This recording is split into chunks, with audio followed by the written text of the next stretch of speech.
تو یہ ایران کو مجبور کریں گے کہ وہ امریکہ کا ڈیسائیڈڈ جو ایگریمنٹ ہے اس کو ٹیک اپ کریں اور ہماری فائنل ڈیل ہو جائے، جو کہ 3 نومبر سے پہلے ہونا ضروری ہے.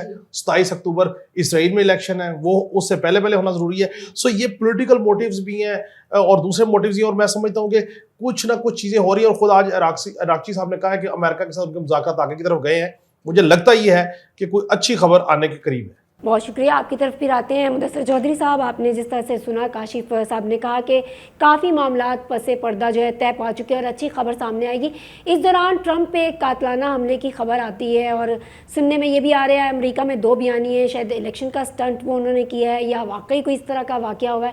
اس حوالے سے بھی کچھ شیئر کیجیے. اور ایرانی وزیر خارجہ کا 2 بار پاکستان کا دورہ کرنا اور مختصر وقت میں دورہ کرنا، یہ بھی کیا اندر کی خبر ہے؟ سنا ہے کہ کچھ تجاویز وہ لے کر آئے تھے اور پاکستان کے ذریعے سے پھر انہوں نے امریکہ تک یہ تجاویز بھیجی.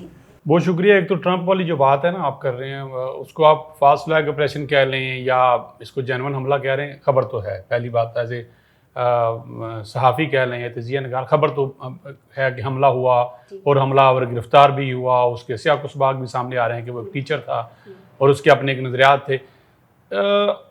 اس لیول پہ اور اتنی بڑی گیدرنگ میں جس طرح چیزیں فوٹیج سامنے آئی ہیں، میرا نہیں خیال اس موقع پہ یہ کہا جائے کہ فاسٹ فلیگ آپریشن ہے. اس کو ایکچوئل ماننا چاہیے.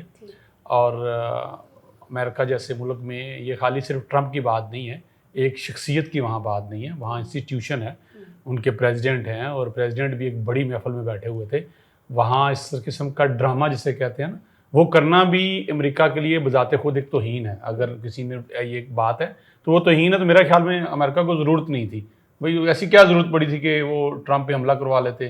بہت سارے کہتے ہیں جی وہ ٹرمپ جو ہے اپنی ایپسٹین فائل جو ہیں اس سے توجہ ہٹانے کے لیے آئے روز ڈرامہ کرتے ہیں. تو اس کے لیے ایران والا کافی ہے. وہ جو کر رہے ہیں روزانہ وہ میڈیا پہ ہیں، ہر وقت وہ نظر آتے ہیں، بیانات دے رہے ہیں. پوری دنیا ان کے ٹویٹر ہینڈل کو دیکھ رہی ہوتی ہے کہ وہ کیا بھی کہیں گے. پوری دنیا ان کی موومنٹ کو چیک کر رہی ہوتی ہے.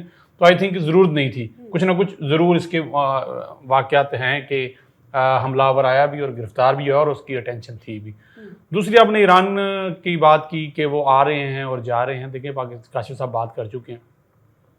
سب سے پہلے وہ دوست جو پاکستان میں بیٹھ کے، مجھے نہیں پتا ان کے کیا موٹیو ہے. ایک تو ڈالر گیری ہے، ظاہر سی بات ہے. آپ نفرت جب بیچتے ہیں اور پوری دنیا میں جب نفرت بکتی ہے تو اس سے ڈالر آپ کو آ رہے ہیں. یہ نئی صحافت ہے.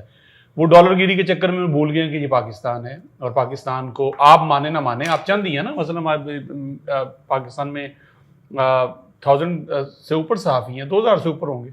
اگر 2000 میں 4-5 لوگ کو ایسی باتیں کر رہے ہیں تو اس کا مطلب ہے کہ باقی جو بات کر رہے ہیں وہ ٹھیک ہے. دنیا مان رہی ہے آپ کی اس کامیابی کو، اس جو مذاکرات کو اور پاکستان کی کوشش کو. آپ نہ بھی مانیں، ایران کے وزیر خارجہ کا تقریباً 24 گھنٹے کے اندر 2 بار آنا، پاکستان پہ اعتماد کرنا اور مذاکرات کے لیے آگے بڑھنا. اور پھر پرسوں بڑی خبر تھی جب کہا گیا کہ تہران ایئرپورٹ جو ہے وہ کھول دیا گیا. تو اس سے اندازہ ہو جانا چاہیے کہ چیزیں بہت ساری طے پا چکی ہیں. جو 1-2 چیزیں اس پہ وہ معاملہ چل رہے ہیں تو وہ ڈیفینیٹلی پاکستان کو وہ شرائط جو اعتماد دی گئی ہیں بتا دیا گیا کہ وہاں کہہ رہے ہیں. اور ٹرمپ کا جو بیان آ جانا کہ ہم 18 گھنٹے کا سفر کیوں کریں، ہم فون پہ بات کر لیں گے، تو اس مین کہ کافی ساری چیزیں آگے جا چکی ہیں. اب دونوں ممالک جو ہیں، عاصمہ صاحبہ، دونوں کے پاس پلان بھی نہیں ہے. ٹھیک ہے نا. ٹرمپ کے پاس پلان بھی ہے کہ وہ اس سے وہ کرے، اس نے نکلنا اس جنگ سے. اور ایران کے پاس بھی نہیں. حقیقت ہر مسلمان کو اور ہر وہ اس شخص کو جس کے ایران کے ساتھ محبت ہے، وہ جو ہے بھی، وہ یورپ بھی محبت کر رہا ہے، مثلا اس کا سمپتی اس کے ساتھ ہے کہ ایران کے ساتھ غلط ہوا ہے. یہ حقیقت ماننی چاہیے کہ ایران کی جو بڑی قیادت ہے وہ اس وقت دنیا میں نہیں ہے. ٹرمپ نے جو کہا اس حوالے سے اس وقت بڑی قیادت ان کی جو ایک اوپر لیئر تھی ختم کر کے ایک نئی لیئر جو ہے وہ موجود ہے. اور ٹرمپ بار بار جو ان کو پریشر کرتے ہیں، جو کہتے ہیں بیانات آتے ہیں کہ ٹرمپ کے بیانات نے ہمیں پریشان کر رکھا ہے اور آپس میں لڑائی وہ کروا دیتے ہیں ان کے بیانات. آپ دیکھیں کہ انہوں نے کیا بیانیہ بنا رکھا ہے کہ یہ جو موجودہ قیادت ہے ہمارے ساتھ کام کرنا چاہتی ہے، ہم ان کی بات بھی مانیں گے، نیا ایران بھی بنا کے دیں گے، ان کو مشینری بھی دیں گے، ڈالر بھی دیں گے. تو دونوں فیس سیونگ ہیں. دونوں نے اپنی عوام کو بتانا ہے کہ ہم نے مذاکرات کیوں کیے. کل کو جائیں گے نا، کل جب اناؤنس کریں گے جنگ بندی ہوگی تو ٹرمپ کو بتانا ہوگا کہ اس نے جنگ کیوں شروع کی تھی اور اس کے بعد کیا حاصل کیا. کیا وہ جو 2200 لوگ جو ہیں ان کو شہید کرنے کے لیے، مارنے کے لیے گیا تھا، کیا حاصل کر کے ہے؟ تم تو کہتے تھے وہاں پہ یورینیم ہے، تم کہتے یہ بڑے دہشت گرد ہیں، وہاں انسانی حقوق کی پامالیاں ہیں. کیا لے کے آئے ہو. اسی طرح جب آپ ایران کی بات کریں گے تو ایران کو بھی جواب دینا ہوگا کہ بھائی اتنے لوگ بھی آپ شہید ہو گئے, ایران کے اندر تباہی ہو گئی, آپ کی ٹاپ لیڈرشپ چلے گی, تو آپ کیا مذاکرات کر کے آئے ہیں. تو یہ اب سلسلہ جو ہے جو ہم روزانہ بیانات سنتے ہیں نا وہ ہے. دوسری بات میں ایک بہت بات بتاؤں, یہ جو خبر بازی ہے, ابھی تک اتھینٹک خبر دنیا کے کسی بڑے چینلز اور کسی بڑے رپورٹر کے پاس نہیں, کسی کے پاس. اور یہ طے ہوا تھا جب مذاکرات شروع ہونے تھے, اس وقت طے ہوا تھا کہ جب تک ہماری چیزیں برابر نہیں آئیں گی, ہم اپنا جو فارمولہ ہم شیئرنگ کریں, فارمولہ یا شیئرنگ ہے, دیکھیں 15 نکات سے بات شروع ہوئی, پھر 60 پہ آ گئی, پھر 10 پہ آ گئی, پھر 3 آ گئی, مطلب مختلف چل رہی نا. ابھی تک کسی دنیا کے بڑے بڑے چینلز ہیں, اب بڑے رپورٹرز بیٹھے ہوئے ہیں, یہاں ٹیمیں ان کے رپورٹرز آ کے وقت کی کمی ہے اس لیے آپ کو میں روک رہی ہوں. کاشف صاحب, مدثر صاحب, پاکستان نے بہت اہم کردار ادا کیا, سفارتکاری اپنی بہترین کی. سننے میں یہ آ رہا ہے کہ ایک نیا دفاعی بلاک بننے جا رہا ہے, کیا اس میں ایران حصہ بنے گا اس کا؟ اور ہم کیا دیکھتے ہیں کہ مستقبل میں جو الیکشنز پاکستان میں بھی آنے والے ہوں اس پہ کیا رد عمل آئے گا ان سب چیزوں کا؟ آپ اور چودھری صاحب سم اپ کریں 2 لائنوں میں. ایک میں جلدی سے آپ کی اجازت ہے کہ جو چوہدری صاحب کہہ رہے تھے نا کہ جی ایران امریکہ کی جو کانفلکٹ ہے کسی کے پاس کوئی خبر نہیں ہے, تو میں تو یہ کہہ رہا ہوں کہ ایران امریکہ وار کے one and only spokes person ہے, اور اس کا نام ہے پریزیڈنٹ ٹرمپ. وہی خبر پہ ہم جو ہے اپنی رائے دیتے ہیں. دوسری بات یہ کہ جو ایران امریکہ کانفلکٹ ہے, اس میں پاکستان کے لیے آج جس وقت میں آپ کے پاس بیٹھا ہوں 25 اپریل کو ایک باضابطہ طور پہ مراسلہ جاری ہوا ہے گورنمنٹ کامرس منسٹری کی جانب سے. آپ کے دیکھنے والوں کے لیے ایک نیوز شیئر کرتا چلوں, جو کہ پاکستان ایران ٹرانزٹ کوریڈور ہے.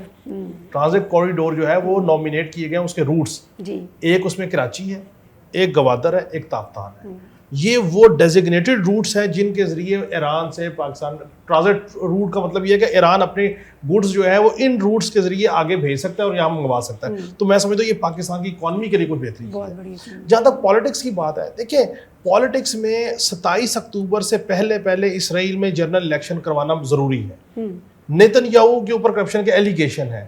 نیتن یاہو چاہتے ہیں کہ ان کا اس سارے معاملے پہ یہ ایج رہے کہ انہوں نے اتنی بڑی جنگ لڑی ہے اور اس جنگ کے تناظر میں وہ ان کا ہونا ضروری ہے تاکہ وہ اپنا اگلا الیکشن سیدھا کر سکیں, جس طرح مودی ہمیشہ اینٹی پاکستان کمپین کر کے اپنا الیکشن سیدھا کرتے ہیں.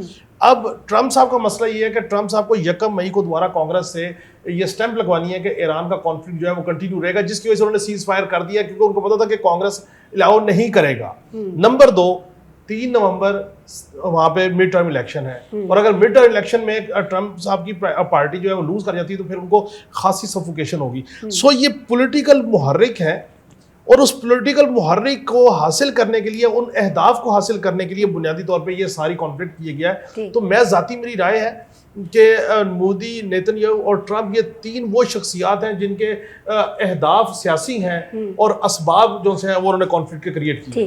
جی چودھری صاحب, جس طرح سیاسی بیانیاں تو وہ بنا رہے ہیں اور ہم دیکھتے ہیں کہ یہ اہم بھی ہے, لیکن اس کے باوجود جو بات کی ہے کاشف صاحب نے کہ اس وقت پاکستان کی پوزیشن ہمیشہ, دیکھیے پاکستان, اسما آپ کا بڑا سوال ویلڈ ہے. پاکستان آج سے اگر 2 سال پہلے چلے جائیں پیچھے تو پاکستان کہاں تھا بات کرنے کی؟ ایز اے پاکستانی جسٹس چھوڑتے ہیں, ایران کو چھوڑیں, امریکہ کو چھوڑیں, ان کی لڑائی ہے, وہ لڑ بھی لیں گے, صلح بھی کر لیں گے.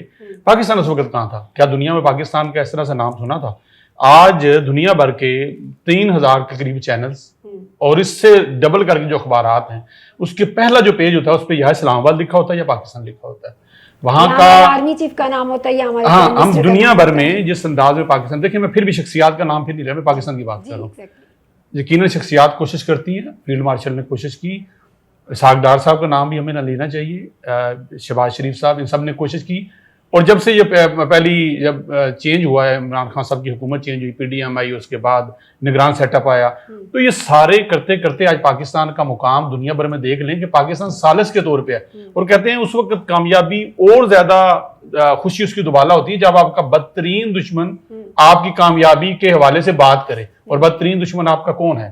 انڈیا ہے. اور انڈیا کے چینلز آپ اٹھا کے دیکھیں, وہ ہر وقت ان کو یہ ٹینشن ہو رہی ہے کہ 1.5 ارب کی آبادی ہم ہیں, 750 ارب روپیہ ہم نے جمع کر رکھا ڈالر کی صورت میں.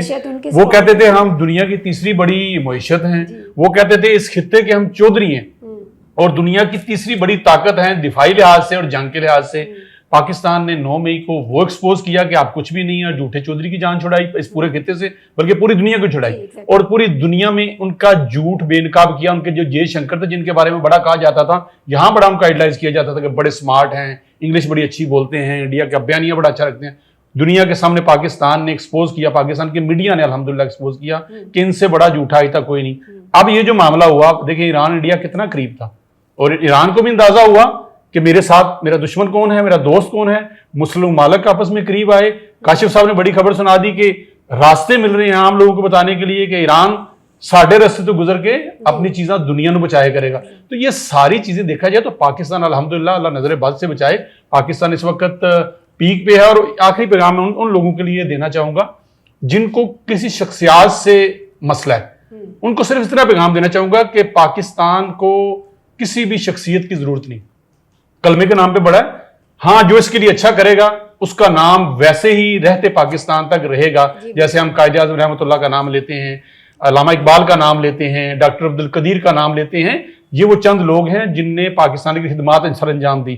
آج اگر یہ لوگ جو اقتدار میں اچھا کام کر رہے ہیں تو یقیناً یہ دنیا بھر میں ان کا نام رہے گا. جب تک پاکستان رہے گا, پاکستانی رہیں گے, نام رہے گا, اور پاکستان الحمدللہ ہر گزرتے دن کے ساتھ بہت شکریہ. آپ دونوں نے وقت دیا اور بڑی اہم خبریں ہمارے ساتھ شیئر کی, اور جس طرح سے مدثر صاحب نے بات کی کہ پاکستان کا نام رہتی دنیا تک قائم رہے گا. پاکستان نے یہ واضح کیا کہ الحمدللہ اللہ کے کرم سے ایک کامیاب ملک کے طور پر سامنے ابھرا. اور جس طرح سے میرے دونوں سینئر صحافیوں نے انتہائی ذمہ داری کا مظاہرہ کر کے یہ بتایا کہ پاکستان کا میڈیا بھی اس جنگ میں جو ہے وہ ذمہ داری نبھاتے ہوئے ہمیشہ سچی اور کھری خبر دے رہا ہے, اور ان معاملات مذاکرات کے حوالے سے بھی ہمیشہ ایک پرفیکٹ اور ٹروتھ بیسڈ جو نیوز ہمیں سننے اور دیکھنے کو ملی. آپ کا بہت شکریہ, آپ دونوں نے وقت دیا. اسی طرح سے ہمارے پروگرام صحافتی بیٹھک کو آ کے سجاتے رہیں. ہمارے ساتھی صحافی آتے ہیں. آپ لوگوں کی آمد کا ایک بار پھر پوری ٹیم کی جانب سے میں شکریہ ادا کروں گی, اور دیکھتے رہیے RIM ڈیجیٹل TV. مجھے اسما نواز کو, میری ٹیم کو دیجیے اجازت. پاکستان زندہ باد, پاک فوج پائندہ باد.